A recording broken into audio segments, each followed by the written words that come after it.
What is going on, you guys? You are watching Tape Mod, and today we are looking at the MK Box gaming keyboard by MaGeGee,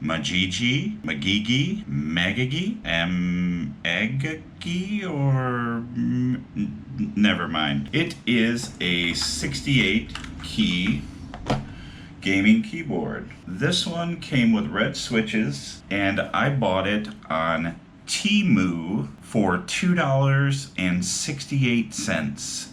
And I think that's a pretty darn good deal. We're not really going to dig into the box. You get a crappy switch opener, you get a USB cable that's not very good, and you get a quick start guide. The keyboard itself actually feels pretty good. I'm going to turn it around here real quick.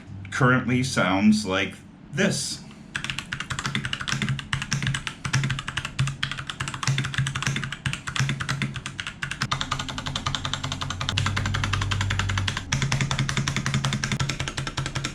It's not horrible. It's basically just a very simple gaming keyboard. The legs, there are 3 different heights. You have some little rubber feet. The keycaps actually sort of look like PBT, but I think they are ABS, and they just have a bit of texture to them. There's really no information I can find on this keyboard. I think it's sold under other brand names. Underneath the caps, we have box red switches. I cannot tell who they are made by right off the top. All I see is a couple of letters. I will try to get a photo and see if I can see it any better. They sound okay and they feel okay. They're reds. They feel like reds. And the box tops, in my experience, have a little more of a deeper sound profile. Not too terrible. We are going to upgrade this thing today. We are going to likely have to desolder these switches. I'm about 99% sure that this is not a hot swap board. We can try to find out real quick, but I seriously doubt it. No. This is definitely not hot swappable. Keep that in mind if you're thinking about buying one of these keyboards. I had seen one of those Temu ads online and it was like, get this keyboard free. Well, it turns out what you have to do is buy 10 items and you get 3 of those items free. You get the keyboard free, and then you get the other 2 cheapest things in your cart for free. So maybe you could make that work out for you. I did not go that route. I just paid for this outright, and I also bought some very cheap Holy Pandas, which I have been wanting to try out, some tactile switches. So I got these Holy Pandas. I think they were like $7 or $8 for 35 of them, so I bought 70 of them. This is a 68 key keyboard, so I had to be really careful when lubing them not to lose any parts. We are gonna put these in here, which means we're gonna have to tear this apart and desolder all the switches and then solder those bad boys in if they fit. They have very tiny pins, so I think we're gonna be okay. And they're 3 pins, so I imagine we're gonna be all right. We're gonna put some different keycaps on here. Probably do a tape mod. We might do a silicone core. Let's get started by taking off the rest of these keycaps. This is a keycap removal montage. Every keyboard YouTuber does this shit. This is a keycap removal montage. Speed it up fast so it doesn't pull your ass. Eat your heart out, Cadeli.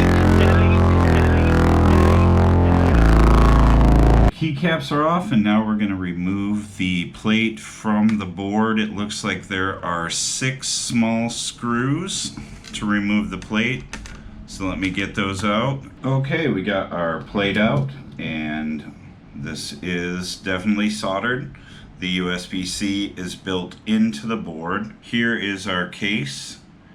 Pretty good amount of room in here to monkey about. There's a little hole there covered by a sticker, which means they probably use this for like a Wi-Fi board as well. Unfortunately, if we do a silicone pour, we are going to have to plug up a ton of holes. I think what's next is going to be to get to desoldering. Hopefully you can see that we're ready to desolder. I've got my iron out. I bought myself one of these little silicone mats to hopefully keep from melting my table. And after the last time I desoldered one of these boards, I decided to pick up a flux pin to see if that would help at all. So what I'm going to do is just kind of like hit all of these to see if that will help aid in the desoldering process, because the last time I did this it took a lifetime and I don't really want to spend multiple hours desoldering this. We have freed our switches. Let me tell you, if you're going to be doing this, just buy the flux pen. That made my life about 1,000 times easier than the last time. I was far less scared of one of the pads lifting. It went very quick, probably less than half an hour to do the whole board, which it took me more than half an hour to do one row the last time I did this. You can see all our LEDs are working, and I tested everything out on VIA with my tweezers. I like VIA because you get an audible sound.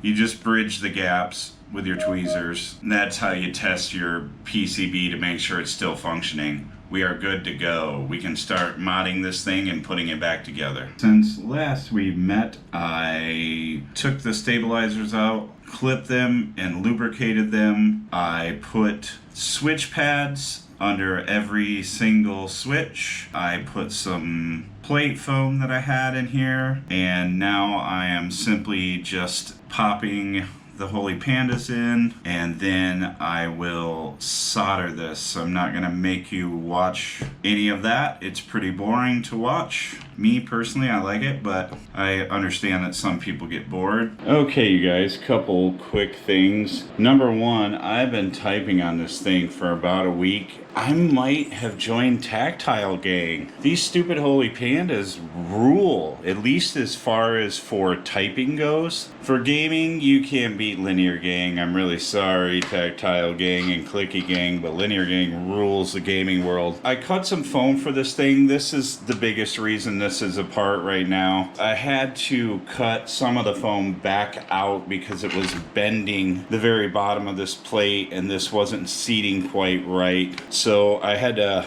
crack this back open. I've just been typing on it for a while to give you a review of the switches and see how I liked them. These are the MMD brand Holy Pandas, and they're super cheap, and when lubed, they feel amazing. I actually love them so much, I bought them for this board, which you will be seeing again soon. You've already seen this board, but this looks nothing like it used to. And I'm not sure that I like the Holy Pandas as much in this board. I honestly think that a stiff plate helps out with the tactile feel. Like this keyboard, this stupid little MaGeGee or whatever, MaGeGee, whatever the hell it's called, feels amazing with these switches in it. So I might take the Holy Pandas back out of this keyboard and put them in one with a stiff plate just for the joy of typing, because yeah, this thing types great. Put this the rest of the way back together and then we will give it a sound test. Here is what the lighting looks like. It's just a blue backlight.